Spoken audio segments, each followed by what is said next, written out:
Hi guys, welcome back to the Colcom Podcast. I'm Jeff. And I'm Scylla. Okay, today we're going to look at one of the topics that will be discussed at a Colcom Exchange Cafe. What's our topic today? We're talking about sleep. I love it. I'm a sleepy boy. All right, so the first question is, how many hours of sleep do you generally need per night? I personally think I need at least 10 hours of sleep. Okay. But is that what I get? No. If I'm on a good day, maybe 6 hours. Like that's maybe the most. Yeah. What about you? How do I generally need? I need about 8 hours. Actually, I've recently, I've had this, I sleep for about 6 hours. I wake up maybe at 6 or 7 in the morning. And just because sometimes I have a call time there, and then I stay awake for another hour, and then I fall back asleep and get 3 more hours sleep if I don't have anything to do. Yeah. So I need 8. I want 8 consistent hours, but I get 6 and then 3. Okay. Do you prefer napping during the day or sleeping at night? I should not. I remember. I prefer sleeping at night. Yeah. I do remember when I actually was my healthiest and and I remember having afternoon naps as an adult too. Yeah. So I would, when I was studying Korean at Ahakdong, I would study for 4 hours, then go to the gym for 2 hours, then come home, have an afternoon nap because I was just so tired, and then wake up for 2 hours and then go and do some private teaching. How about you? Yeah, I definitely don't like naps, but I have noticed that because I don't sleep very long, sometimes if I do take a nap, it's good that I actually just get some rest. Sure. But most of the time if I nap, I usually end up feeling more tired. Okay. So usually it's not the best idea for me, but right. If you sleep too long, then you feel more tired when you wake up. Yeah. I don't know why not. There's something wrong with that. Number 3, tell us about a memorable, enjoyable, or strange dream you've had. Okay. I think the most strange dream I've had recently, kind of like a nightmare kind of thing. I was at this kind of arcade, kind of carnival kind of place. And the owner, for some reason, I was supposed to be performing there, but the owner and the people working there were trying to sabotage my show or something. And I don't know why. It was just really strange. And it was one of those dreams where it feels like it's real and you wake up and you're like, oh no. And then, oh, it's just a dream. But it was kind of it was giving kind of horror circus kind of vibes at the same time. So it was a little bit scary. I didn't enjoy that. I've had this, this memorable, this has been a dream that it's reoccurred a couple times. And I'm a thief or a bank robber. And I'm breaking into a place that has a safe. And I know, and I end up stealing the money but then I feel guilty. Yeah. And then right after the robbery, I have to break in and put all the money back. Oh, okay. I don't know. I don't know what that means, but yeah. That sounds like usually reoccurring dreams have a meaning. Yeah. And I would say maybe there's something that you're doing that you feel is wrong or something, and you need to undo it or something, but I don't know. I'm being sneaked. I want, and I want to, I have to, I guess, evaluate my life. Because there's probably something I'm doing. Yeah, I've had also I'm in high school, and people have the dream they're naked in front of high. For me, it's actually I have a dream where I'm in high school, but it's the day of the final exam, and I haven't been there for a month. Oh no.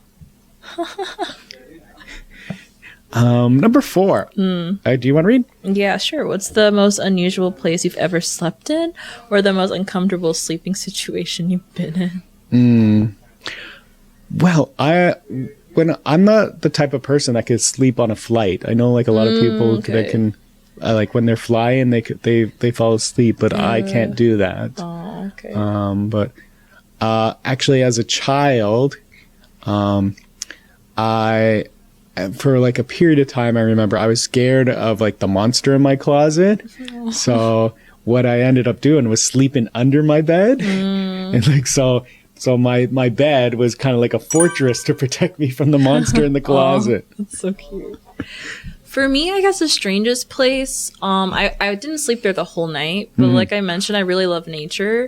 So I have, I guess, napped at the park and at the beach before. Like I just kind of have like a blanket out, and usually it was a time where there's no one around. Yep. And I would just, I don't know, I'd get really comfortable and I would fall asleep. And then of course I would always kind of worry like, oh, somebody's going to see me and be like, what's this person doing sleeping in the middle of the park? But those moments were actually like most peaceful moments that I've had. Yeah. Yeah. I've heard like people that go to the beach and like, oh, I just want to sleep. And they're what you do is, like where you're sleeping, you dig a hole, you put all your stuff inside, put inside like a bag, and then you bury the hole, and then you sleep on there, so no one robs you when you're good idea. when you're asleep on the beach. Okay, life hack. Yeah. I have some hippie friends. Number 4 or 5. Yeah. Sorry, number 5. Yeah. Sorry. Do you use or have you ever used any special methods that help you get to sleep? See, I've tried because I have trouble sleeping. People recommend doing some kind of sleep ritual or stuff. I just can't seem to do it. Sometimes I do fall asleep if I listen to some like sleep meditation. Right. But then, I don't know, there's something about having my computer on all night with the volume on. Something about that, I don't know. I don't like it, so I don't really do it anymore. So my technique is I'll actually put on a movie that I've watched a lot. So, and just like listen, like have the volume down low, but listen to the conversation of it, and then, but I don't have to look at it and then that helps me kind of drift into the dreams. Yeah. Because I'm like, as I'm hearing the sound, then I could, in my mind, I'm picturing the movie, and then that helps me really fall asleep quick. Yeah, it's a good idea too. You know, like listening to people talk in the background, just having a conversation, that helps me. Like if they're very, especially like I listen like to podcasts where like comedians and they're very like descriptive in their language, so that helps me like picture when they say something, I picture something in my mind. Yeah, those are good ideas too. Great. Do you want to read number 6 then? Yeah. What's the craziest dream you've ever had? Do you remember any details about it? This kind of sounds like number 3. Does sound the same. What's the crazy? Do you remember? Okay, well, I had a dream that was like deja vu. Yeah. So this was when I had just graduated from high school, and I was my first year. I was actually working at a Blockbuster. You remember Blockbuster? I do. Yeah, that's like one of my favorite places. Yeah, and go. Then like I was going to actually move out of my parents' house and move in with a friend. And then one day, like, we were just like, we were talking about like what area we want to move into. And then I saw this building that was exactly like that I'd seen in my dream. And in my dream, like I saw the building and I was like kind of I flew into the basement, down the stairs and around this place. And like, oh my God, this building was in my dream.